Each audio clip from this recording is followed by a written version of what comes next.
Hi, Kiran. Hi, hi, Hi, Kiran. Reinventing. So lovely to have you on our platform today. So for everybody who's watching, we have Kiran Manral with us today, and we'll be having some interesting discussions with her. So, let me quickly introduce you to the audience. Kiran, I think, the frame has frozen. Hello? Okay, I can see it fine, so I'm not Okay, sure. okay. I Yeah, can I see think it for a fine. moment. Just Sure. For give a me moment, I a think I minute. lost Is you. it better now? Yes, Okay. yes, it's fine. Perfect. So let me introduce Kiran Manral to you. Kiran Manral is a writer and a major social media influencer. After quitting her full-time journalist job where her son was born, Kiran became a mommy blogger on the internet with a remarkably original voice. She was a journalist at the Asian Age, the Times of India, features editor, Cosmopolitan, India cultural lead, and trends spotter at Gartner Econoculture, senior consultant at Vector Insights, ideas editor, She the People TV. Kiran is currently a celebrated author and an independent research and media consultant. She was shortlisted for the Femina Women Awards for literary contribution in 2017. The Indian Council of UN Relations with the Ministry of Women and Children, Govt of India, awarded her the International Women's Day Award 2018 for excellence in the field of writing. Wow. Her novella, Saving Maya, was longlisted for the 2018 Saboteur Award, supported by the Arts Council of England in the UK. Her novels, The Face at the Window and Missing Presumed Dead, were both longlisted for the GeoMami Word to Screen, and The Face at the Window was showcased at the South Asian Film Festival 2019. The Kitty Party Murder was shortlisted for the Popular Choice Award at the 2021 JK Papers TOI Author Awards. Her other books include The Reluctant Detective, Once Upon a Crush, All Abroad, Karmic Kids. The list goes on. The Story of Parenting Nobody Told You, A Boy's Guide to Growing Up, True Love Stories, 13 Steps to Bloody Good Parenting, Raising Kids with Hope and Wonder in Times of a Pandemic and Climate Change, The More Things in Heaven and Earth. Yeah, so Kiran, it's a long list, and kudos to the work. Kiran has also published short stories in various magazines in acclaimed anthologies like Have a Safe Journey, Woo, The Best Asian Speculative Fiction 2018, Grandpa's Tales, Magical Woman, and The City of Screams. Wow, I mean, Kiran, I think, I can just go on, and it's a long list. And so what really, inspired to write so much and share so much? And, I would really love to hear from you.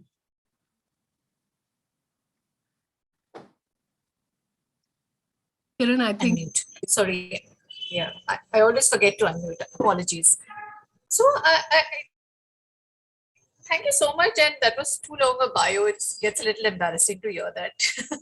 But honestly, I think I was one of those kids who was always in a book all through my childhood. And I sort of started out my career as a copywriter. Then I went into journalism.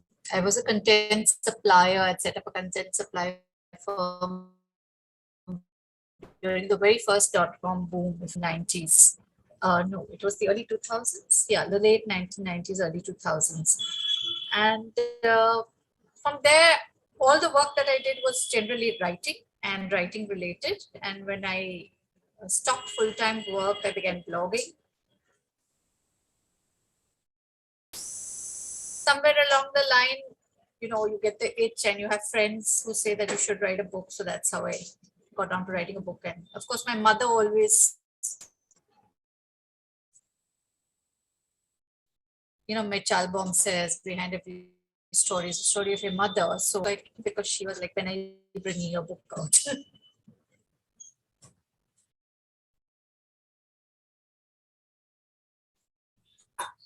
So lovely, Kiran. So I think, maybe the internet connection just broke, so I couldn't hear the last part. But so I could hear, and the journey that you took, and you just started off, because it's not easy to even complete the book that you've started. And I can tell you that I'm writing one, and I've just been writing, and I've never been able to complete it. So would love to hear from you on like how do you really go about planning to write this whole thing. So do you start with an idea? Do you have like a complete end-to-end picture written? And so how does it really happen?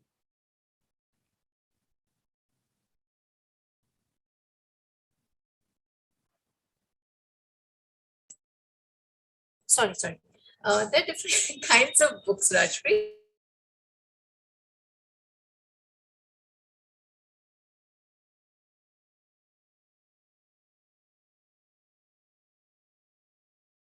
You need the conflict, you need the resolution, and you need the happily ever after. So you know the path your story is going to take. So those are the plotted books, the books that you plan. And then there are the books that you just write for the pleasure of writing, where you have no clue what is going to happen, and you just write, and the characters end up doing stuff that's completely uncharacteristic, so to speak. And those are the more creatively satisfying books, because like you go in one direction, then you reach a dead end. It's like going through a maze, and then you come back, and then you delete so many thousands and thousands of words. I mean, recently I just deleted 78,000 words of a book in progress. So it's not working. Go back. Not a very time efficient method, but creatively more satisfying. And Rajpreet, there's also non-fiction, which is a completely different ballgame from fiction, because when you write non-fiction, then you have to be very, very thorough with your facts. So the skeleton, the spine of your non-fiction book is your research. So the research will take up a major chunk of your preparation before the actual writing. So, for instance, I've recently done a non-fiction on the lives of very inspiring women. And while my book is around 78,000 words after being edited down from 1 lakh 60, my research was around 15 lakh words. So, the disparity between the amount you research and you read up to condense it all. So nonfiction has its own challenges, and it comes with a very different thing. But fiction, yes, I divide it into the plotted and the planned, and the one where you just, गाड़ी लेके निकल गए, पता नहीं कहाँ रुकेंगे, कहाँ जाना है. So Very that's interesting. my process. That's really interesting. And I think a lot of aspiring authors would really take notes and would like to hear more. And so today, you've chosen a topic on reinventing yourself through your career. So, would you like to share your personal journey in terms of how really you reinvented yourself and, shared all of this through so many books? And what was the real motivation?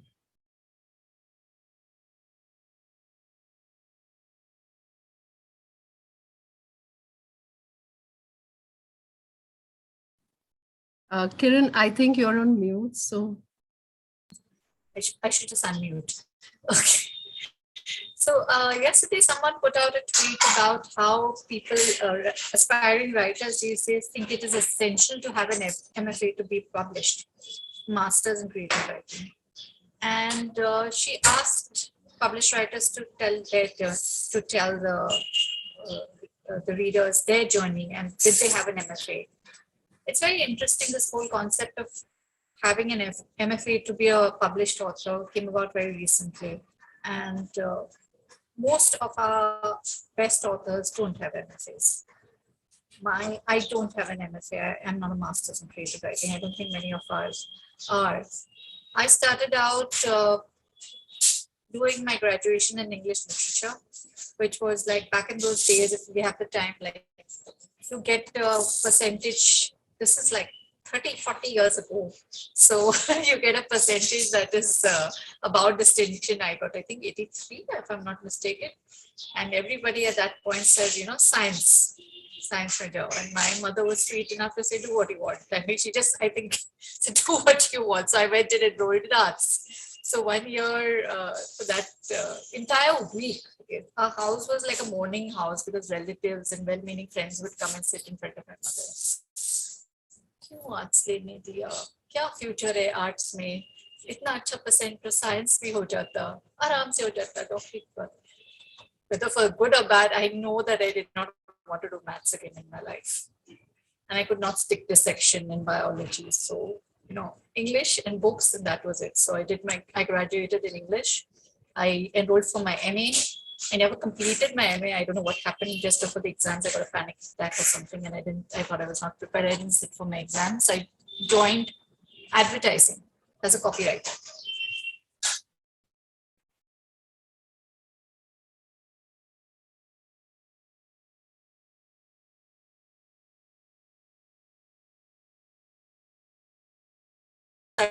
You better get a job. So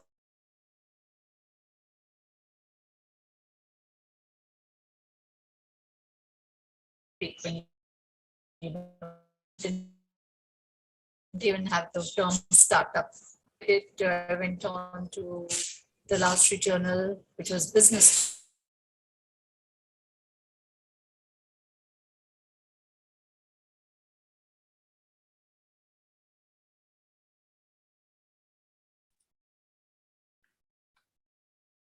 I'm so sorry. I don't know why my connection is so unstable today, of all days.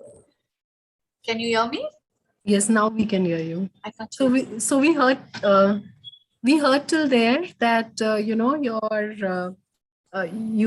your mom really took that that courageous decision, which that to follow the passion and what you are really interested in, and then the MA part, and then where you didn't complete it, and then till there we were with you. So if you could just continue from there.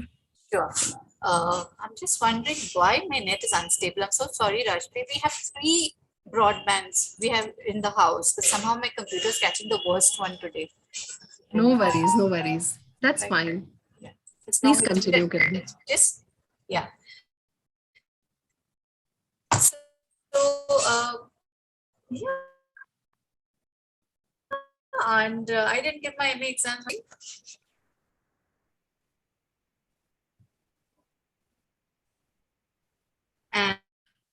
And as a trainee copywriter onto the Asian Aid. Have I lost you guys again? Yes, we Hello? can hear you. Am I audible? We can hear you. Yeah, okay. Yes, yes. You joined as a copywriter. Okay. Yes. Yeah.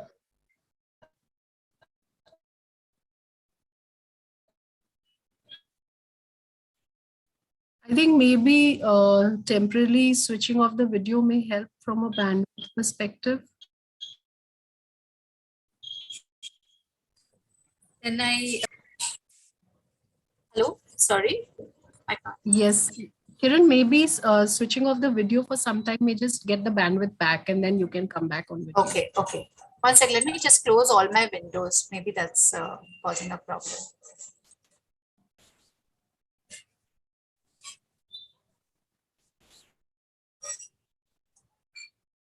Krish? Krish? Krish?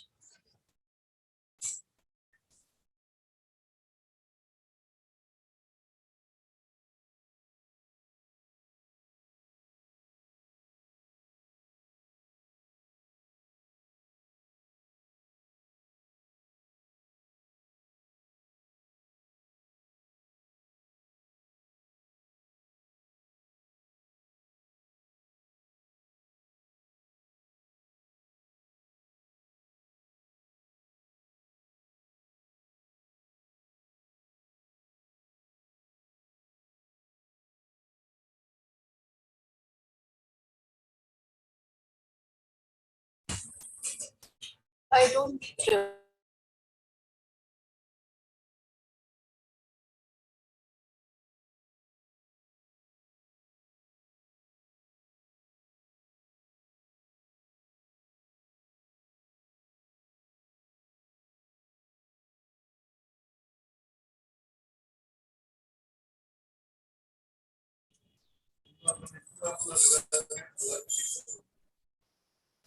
Million apologies. It's one of the It's okay. It's okay, days Kiran. where It happens. technology is not giving my saath. No, it's okay. So That's fine. Yeah. So you joined as a copywriter. I went on to journalism. I went to the Asian Age, then I went to the Lal Street Journal. I went to the Times of India, then Cosmopolitan. After that, I quit it all and decided to join Trikaya as a PR person. I didn't last more than a few months in PR. So I have great admiration and respect for anyone who works in PR, because it's a very thankless job and it's a very demanding job. After that, what do I do? So with a friend, I set up a firm to supply content. At that point, the first dot-com boom was happening, Rashpreet, if you know it, early 2000s. And we had Satyam and Tata Nova and all those firms. So we supplied content to all of them. Wedding Sutra, and we were two young girls fresh out of Asian Age, and we were doing content for this whole bunch of these megaliths. And then, of course, the whole dot-com boom went bust, and back to square one. So we talk about reinventing. Yeah, that's how I've been reinventing. And after that, I think my husband was at LG. He quit to set up his own advertising firm. So I joined him as a creative director on that firm. So it's been a very entrepreneurial shift after that, after Times of India, which was my last position. Trikaya PR, of course, I don't count that. That was only 2 or 3 months. From there, I had my baby. I started blogging because I was home for a while. I was also helping out, working at the agency and handling the creative department, but the baby was priority. So blogging actually led to a lot of different things, Rashpreet, because then I began writing, reaching out, gaining an audience. People sort of followed you, and people commented, people knew you, they sent in long mails. From the blogging came about the books. The blogging gave me the kind of audience and the reach and the readership to dare to write my first book. And I wrote The Reluctant Detective in 2010, 11, and Westland liked it. They published it. Of course, now we've had this tragedy with Westland closing down overnight.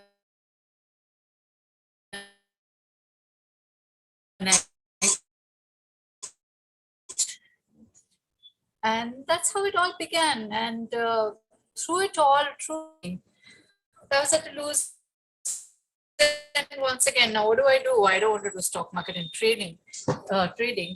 So I began doing something which wasn't very popular. I mean, I don't think many people know about it here in India. They didn't know about it then. Now maybe trend spotting, cultural research.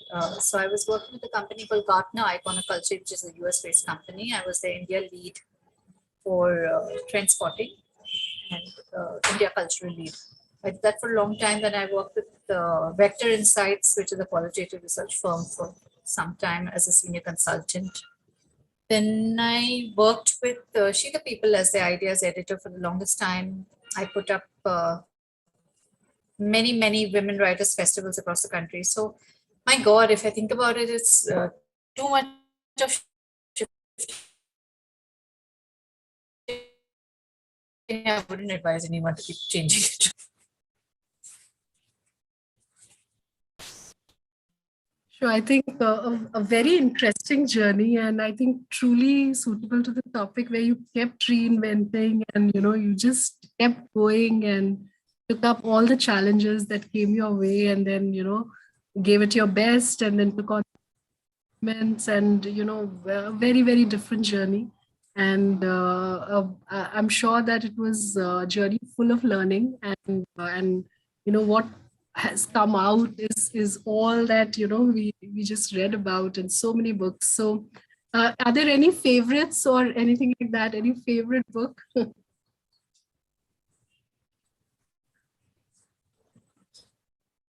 Favorites from my book? Is that what Yes, you want to know? yes. Difficult to choose favorite from your own children. Yeah. So I think your first. Yeah.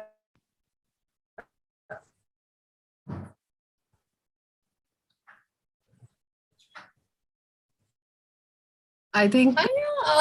Kiran, They are all lost. You're losing me again. yes, Kiran. So Uh, oh God. My son, who is the tech wizard, is locked in his room. So, yeah, 1 second. Better? I'm just trying to switch to another network. yeah, Okay. yeah, Yeah, better now. Huh? yeah.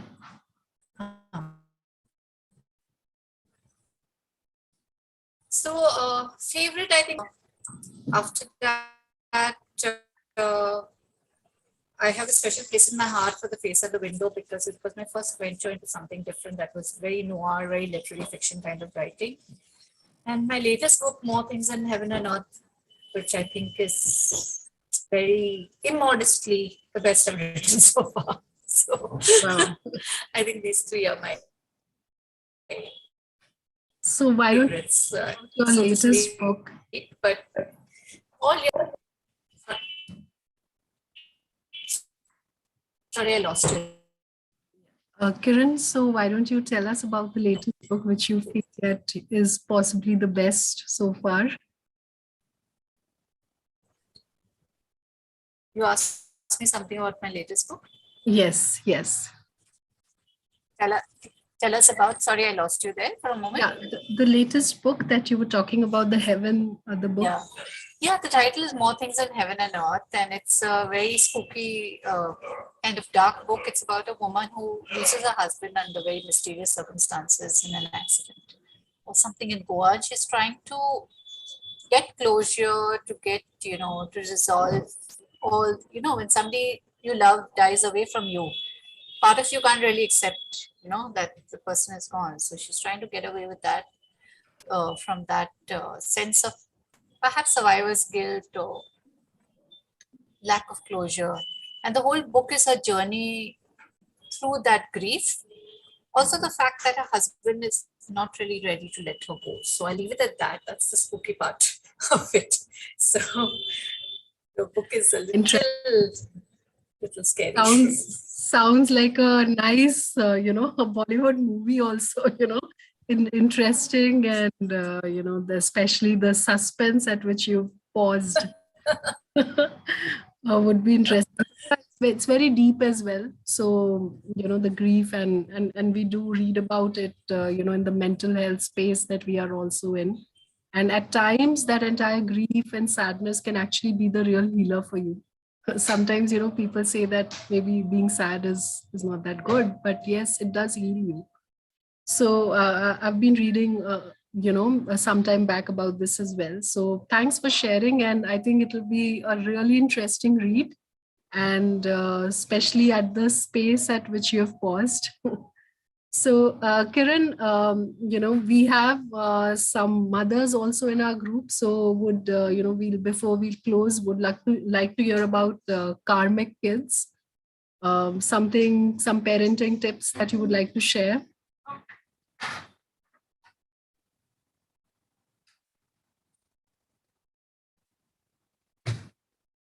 Uh,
The next one is on. Yeah, so the next session is on the app. Yeah, it's on that. Okay, so I think Divya, we'll have to edit this because maybe Kiran is facing low bandwidth.